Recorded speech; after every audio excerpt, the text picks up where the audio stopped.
মুহতারাম হাজরিন, ঈমানদার সম্পর্কে আল্লাহ বলেছেন যালিকা বিআন্নাল্লাহা মাওলাল্লাযীনা আমানু ওয়া আন্নাল কাফিরিনা লা মাওলা লাহুম। একজন অবিশ্বাসী মানুষের সাথে একজন ঈমানদারের পার্থক্যের জায়গা হলো এখানে যে বিশ্বাসী মানুষ ঈমানদার তার অভিভাবক আছে, তার একটা বলার জায়গা আছে। আমি প্রায় সময় বলার চেষ্টা করি, আপনি আমি যত বড় শিক্ষিত হই না কেন, যত বড় ক্ষমতার মালিক হই না কেন, আপনি আমি যত বড় চেয়ারে অধিষ্ঠিত হই না কেন, যত সম্পদের অধিকারী হই না কেন, যত বড় মানুষ হই না কেন, প্রত্যেকটা মানুষ মুখাপেক্ষী। আল্লাহ সুবহানাহু ওয়া তাআলা এই কথাকেই কোরআনে বলেছেন যে আনতুমুল ফুকারা, তোমরা সবাই অভাবী। পৃথিবীতে কোনো মানুষ প্রকৃত অর্থে ধনী হতে পারে না, প্রত্যেকের অভাব আছে, প্রত্যেকের দুর্বলতা আছে, প্রত্যেকের চাওয়া এবং পাওয়ার জায়গা আছে, সে যেই হোক না কেন। এই অভাবী মানুষদের মধ্যে আমরা যদি কোনো একটা জায়গা চাওয়ার জায়গা থাকে, একজন পরম ক্ষমতাধর মানুষ, তারও কিছু সংকীর্ণতার সীমাবদ্ধতার জায়গা আছে, বলতে পারে না মানুষের কাছে, তারও বলার একটা জায়গা দরকার আছে। একজন মানুষ অনেক পয়সা করি আছে, পয়সা দিয়ে সবকিছু সলভ করা যায় না। ধরুন ওনার স্ত্রীর সাথে ওনার বোঝাপড়াটা ভালো যাচ্ছে না, টাকা দিয়ে এখানে কিছু করা যাচ্ছে না, তাহলে এই ভদ্রলোকের এই সমস্যাটা সলভ করার জন্য একটা জায়গা তার দরকার আছে না নেই? কিন্তু সাধারণভাবে তো থাকে না, উনি কোথায় কার কাছে যাবে? আর এই জন্য আল্লাহ তাআলা বলেছেন যালিকা বিআন্নাল্লাহা মাওলাল্লাযীনা আমানু। আপনি যত বড় ক্ষমতাবান, যত বড় শিক্ষিত, যত বড় চেয়ারের মালিক এবং যত সম্পদশালী হন না কেন, আপনি যদি ঈমানদার হন, আপনার একটা ঠিকানা আছে, আপনার একটা জায়গা আছে। সেই জায়গাতে আপনি আপনার যে কোনো চাওয়াকে সাবমিট করতে পারেন, নিবেদন করতে পারেন, সেটা হলো আল্লাহ তাআলার দরবার। কাউকে বলতে পারছেন না, আপনি ভোর রাতে সিজদায় গিয়ে চোখের পানি ফেলে আল্লাহর সাথে কথা বলতে পারছেন, নামাজে দাঁড়িয়ে কথা বলতে পারছেন। সালাতকে নবী সাল্লাল্লাহু আলাইহি ওয়াসাল্লাম বলেছেন মুনাজাত মাহাল্লা, আল্লাহর সাথে কানাঘুষা, আল্লাহর সাথে কথোপকথন করার শামিল। আপনি মন খুলে একটু চোখের পানি ফেলে আল্লাহর কাছে ফরিয়াদ করতে পারছেন, আল্লাহ আমি কষ্টে আছি, তুমি দূর করে দাও। এই বলার জায়গাটা ঈমানদার আছে। আমরা ঈমানদারের সন্তান হয়েও, মুমিনের ঘরে জন্মগ্রহণ করেও আমরা অনেকে এই বিষয়টি সম্পর্কে আমরা ওয়াকিফাল না। আমরা জানি না যে আমাদের বলার একটা বিশাল বড় জায়গা আছে, সেখান থেকে বলি আমি হালকা হয়ে যাব, আমার ডিপ্রেশন কমে যাবে। মানুষ যখন কারোর কাছে শেয়ার করতে পারে, কারোর কাছে বলতে পারে, অনেক কষ্ট কিন্তু লাঘব হয়ে যায়। তো ঈমানদারের অভিভাবক করেন আল্লাহ, আর যার ঈমান নাই তার কোনো অভিভাবক নেই এবং সে দিশেহারা থাকে। আপনারা মেডিকেল স্টুডেন্ট, অনেক বড় বড় সিনিয়র ডক্টররা আছেন, প্রফেসর বৃন্দ আছেন, যারা আমার শিক্ষক তুল্য, যারা আমার বাবার বয়সী বা আরো সিনিয়র, তাদের কেউ কেউ আমাকে একান্তে বলছেন যে কিছু অভিজ্ঞতা আপনার সাথে শেয়ার করি। তো তোমাদের থেকে একটা অভিজ্ঞতা একজন শেয়ার করছিলেন যে, এবং পশ্চিমা দেশগুলোতে এগুলো হরহ হয়, আমাদের দেশেও হয়, আমাদের দেশে কম, যে কোনো পেশেন্ট যখন আসে ডাক্তারের কাছে, ডায়াগনোসিস হয় যে এই পেশেন্ট ক্যান্সারে আক্রান্ত এবং ক্যান্সার অ্যাডভান্স স্টেজে পৌঁছে গেছে। এই নিউজটা শোনার পর পেশেন্ট যদি অমুসলিম হয় বা পেশেন্ট যদি কোনো ধর্মে বিশ্বাসী না হয়, নাস্তিক হয়, তাহলে সেক্ষেত্রে তার এই সংবাদ শোনার পর, এই নিউজ জানার পর তার অবস্থা কি হয় বলেন? হ্যাঁ, ও শিট, স্যাড, ব্যাড। আর কিছু করার আছে? এই ভদ্রলোকের এছাড়া আর কিছু করার আছে? হ্যাঁ, আরেকটা করার আছে। সেটা হলো, পৃথিবীর বিভিন্ন দেশে আছে, আইন আছে রীতিমতো, যে কোনো রোগী যদি চায় যে আমি আর্লি মরতে চাই, ক্যান্সার অ্যাডভান্স স্টেজে আছে, আমি তো এমনিই বাঁচবো না বাবা, ভুগে লাভ কি, ডাক্তার সাহেব আমাকে ইনজেকশন পুশ করে দেন।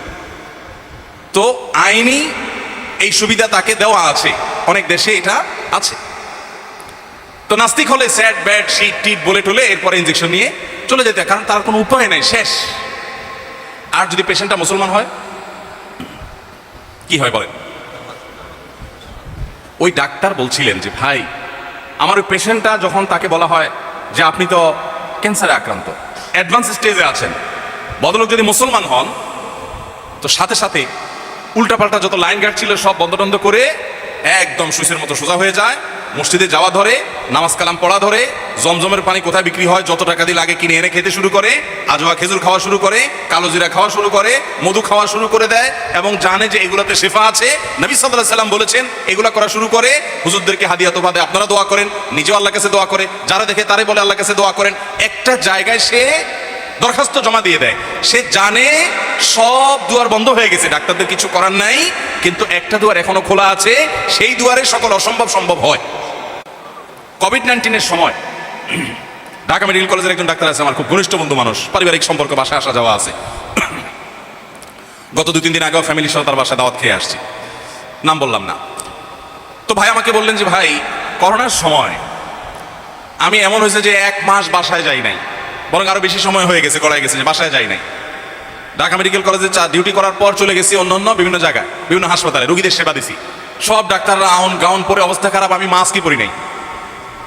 তো মাস্ক না পড়ছে অসতর্ক ছিল, সেটাকে আমি অ্যাপ্রিসিয়েট করছি না, কিন্তু আমি বলছি পরিস্থিতিটা এরকম ছিল। আমি যখন করোনা আক্রান্ত হয়েছি এবং আজগরাতে ভর্তি ছিলাম, তখন ভদ্রলোক আমাকে দেখতে আসেন, আর তখন ওনার সাথে আমার পরিচয় মূলত। তো যাই হোক, পরবর্তীতে উনি আমাকে বললেন যে ভাই কত পয়সাওয়ালা দেখছি যে পারে না, পায়ের উপরে পড়ে। আমি তাদের ছেলের বয়সে, তার যে টাকা পয়সা আছে আমার মতো ডাক্তার এসে চাকর রাখতে পারে টাকা দিয়ে, পায়ের উপরে পড়ে বাবা বাঁচাই দাও, বাবা বাঁচানো হলো তো আল্লাহ, কিন্তু তার তো সে বিশ্বাসের দুর্বলতা আছে। যাই হোক, উনি বলেন যে আমি এভাবে সার্ভিস দিয়েছি, আল্লাহ তাআলা আমাকে ভালো রেখেছেন। আমি ধানমন্ডিতে এমন ফ্যামিলির কথা জানি, আমার এক বোনের বাসার সামনের ফ্ল্যাট, স্বামী স্ত্রী দুজনেই ডাক্তার। করোনার শুরুর দিকে ওনারা দরজা জানালা সব যে বন্ধ করেছেন, প্রায় 1.5 মাস না 2 মাস যাবৎ বন্ধই ছিল, এবং তারা ভিতরেই ছিলেন। যা ছিল সেগুলো তারা খেয়েছেন, শুরুতে নিয়ে তারা ঢুকে গেছেন, এবং ইতোমধ্যে তাদের দুজনেরই করোনা পজিটিভ ধরা পড়েছে এবং তারা হাসপাতালে ভর্তি হয়েছে। এরকম ঘটনা প্রায় আপনারা দেখেন নাই পেপার পত্রিকায়। আবার এর বিপরীতে বাবা অসুস্থ, সন্তান বাবাকে সেবা করছে, ছেলে অসুস্থ, বাবা ছেলে সেবা করছে। এর মধ্যে কত অসতর্ক হয়েছে, এবং এই জীবাণু যতটা ভয়াবহ, যত দ্রুত এটা বিস্তার লাভ করে, সেখানে দেখা গেল যে কিছুই হয় না, ভালো আছে। বলেন এখানে বৈজ্ঞানিক ব্যাখ্যা দিয়ে আপনি কি বুঝাবেন? কিছু বোঝানোর সুযোগ আছে? ওই ভদ্রলোকের ঘরে কোত্থেকে এই কোভিড-19 গিয়ে তার ওখানে অ্যাটাক করে বসলো, আর এত মাখামাখি করলে কিছুই হলো না। আপনি যদি ইমিউন সিস্টেম দুর্বল, স্ট্রং আর দুর্বলের কথা বলেন, তো অ্যাটলিস্ট রোগ তো ধরা পড়বে, তার শরীরের সেই রোগই ধরা পড়ে না একবারও টেস্টে। কাহিনী ভাইরা আমার, ইমানদারের ভরসার জায়গা হলো আল্লাহ রাব্বুল আলামিন। এটা মানুষকে কত শক্তিশালী জায়গা নিয়ে যায়। কোভিড-19 সময় সারা পৃথিবীর সব দেশে কম বেশি সাফার করেছে, তাই না? আপনি একটা জিনিস খেয়াল করে দেখবেন, মুসলিমরা তুলনামূলকভাবে একটু কম সাফার করেছে, ঠিক না? আপনি মানে সারা ওয়ার্ল্ডেই দেখেন যে মুসলিম দেশগুলো বা মুসলিম প্রধান শহরগুলো মুসলমানরা তুলনামূলক একটু কম সাফার করেছে। ওই করোনার সময় একটা টেলিভিশন টকশোতে এক ভদ্রলোক, ধর্মবিশ্বাসী নন, তার সাথে একটা টকশোতে আমাকে একবার ডাকা হলো। আমি ধরুন টকশো যাই না, সাধারণত যাই না, কারণ এটা আমার সাবজেক্ট না, তারপরে যেতে হলো বিশেষ কারণে। তো প্রসঙ্গতে এই কথা উঠে আসলো যে মুসলমানদের একটা বড় শক্তির জায়গা হলো আল্লাহর উপরে ভরসা। যে কোনো মানুষ যখন জানে যে আমার পেছনে একটা ছায়া আছে, হাত আছে, যে হাতটা আমি ধরতে পারি, তখন কিন্তু তার শরীরের মধ্যে এমন ইমিউন সিস্টেম স্ট্রং হয়ে যায় যে তার মনোবল চাঙ্গা হয়ে যায়। মুসলমানদের সেই জিনিসটা আসেন নাই। তো ইমানদার কিভাবে ডিপ্রেসড হয়ে যায়, ইমানদার কিভাবে ভেঙে পড়ে?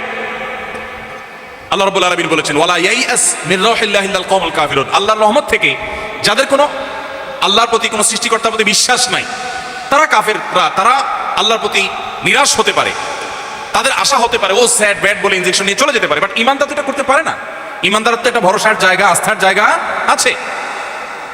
আজ আমাদের তরুণরা আমরা আল্লাহকে চিনছি না, আল্লাহর সাথে আমাদের দূরত্ব বাড়ছে, দিন যত যাচ্ছে বাড়ছে।